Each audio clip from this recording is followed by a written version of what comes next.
Chinese beef sizzling বানানোর জন্য বিফের টুকরোগুলোকে Julian কাটের মতো কেটে তাতে ginger garlic paste, salt, red chilli powder, cumin powder দিয়ে মেখে বেশ কিছুক্ষণ ম্যারিনেট করে রাখবো। এবার ম্যারিনেটেড বিফের মধ্যে ডিম ও কর্নফ্লোর দিয়ে ভালো করে মাখিয়ে নিব। এই ডিম এবং কর্নফ্লোরটা বিফের টুকরোগুলোর মধ্যে একটা পাতলা কোটিং করতে হেল্প করবে। এবার বিফগুলোকে ভেজে নিব, আর সেজন্য আমি একটা কড়াইতে ডুবো পরিমাণ তেল নিয়ে নিয়েছি। একটা একটা করে টুকরো তেলের মধ্যে ছাড়তে হবে যাতে একটার সাথে আরেকটা লেগে না যায়।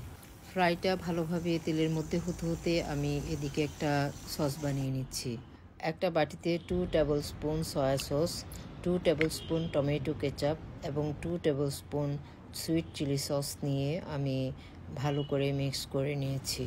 এই সসটা আমার পরে কাজে লাগবে, সো আমি এটা মিক্সিং করে একপাশে রেখে দিয়েছি। আর এদিকে বিফের টুকরোগুলো ভালো করে ভেজে নিচ্ছি। একটা গোল্ডেন ব্রাউন কালার আসলে আমি বিফটাকে নামিয়ে নেব।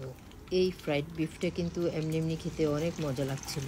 আবারও আরেক দফা বিফ তেলের মধ্যে গোল্ডেন ব্রাউন করে ভেজে নেব।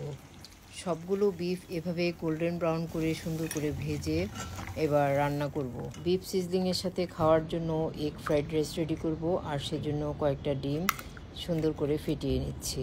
ডিমটা ভালোভাবে ফেটানো হয়ে গেলে এবার একটা প্যানে সামান্য তেল দিয়ে তাতে বেশ কিছু পরিমাণ বাটার দিয়ে দিব।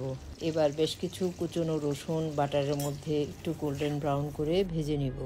এবার তাতে লবণ দিয়ে ফেটানো ডিমটা ছেড়ে দিব। ডিমটাকে আস্তে আস্তে আমি যেভাবে করছি ওভাবে একটু স্ক্র্যাম্বল করে নেব।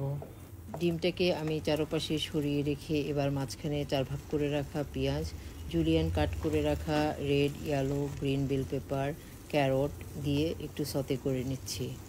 আর এদিকে আমি আগে থেকে লবণ দিয়ে 80% কুক করে রাখা অ্যারোমেটিক রাইসটাকে উপর থেকে সুন্দর করে ছড়িয়ে ডিমের সাথে মিক্স করে নিব। কেউ চাইলে আরও ভ্যারাইটিস কালারফুল ভেজিটেবলও ইউজ করতে পারেন। ডিমের সাথে ভালোভাবে মিক্সিং হয়ে গেলে এবার আমি মিক্স করে রাখা সসটার কিছু সস আমি উপর থেকে ছড়িয়ে দিব এবং ভালো করে মিক্সিং করে নেব। ফ্রেশলি কিছু হোয়াইট পেপার ক্রাশ করে দিব। ব্যাস রেডি আমার এগ ফ্রাইড রাইস। এবার বিফ সিজলিংয়ের জন্য প্যানে তেল দিয়ে তাতে বেশ কিছু রসুন কুচি ব্রাউন করে নিব।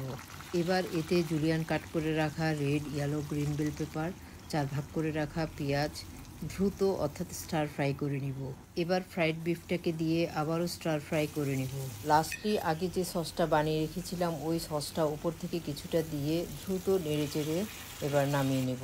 এ সময় অল্প পানিতে কর্নফ্লাওয়ার গুলে এর মধ্যে দিয়ে দিতে পারেন। মাশাআল্লাহ, দেখতে যেমন সুন্দর হয়েছে তেমনি খেতেও অসাধারণ ছিল।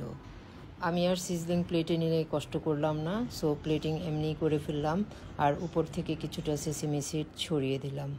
আর এদিকে এগ ফ্রাইড রাইসটাকেও প্লেটিং করে নিচ্ছি। রাইসটাকে প্লেটিং করার পর এটাই হলো আমার ফাইনাল লুক। কম স্পাইসের এসব চাইনিজ ডিশগুলো বাচ্চা বুড়ো সকলেরই আসলে খুব পছন্দ, সো ট্রাই করবেন আর কেমন লেগেছে জানাবেন। আল্লাহ হাফিজ।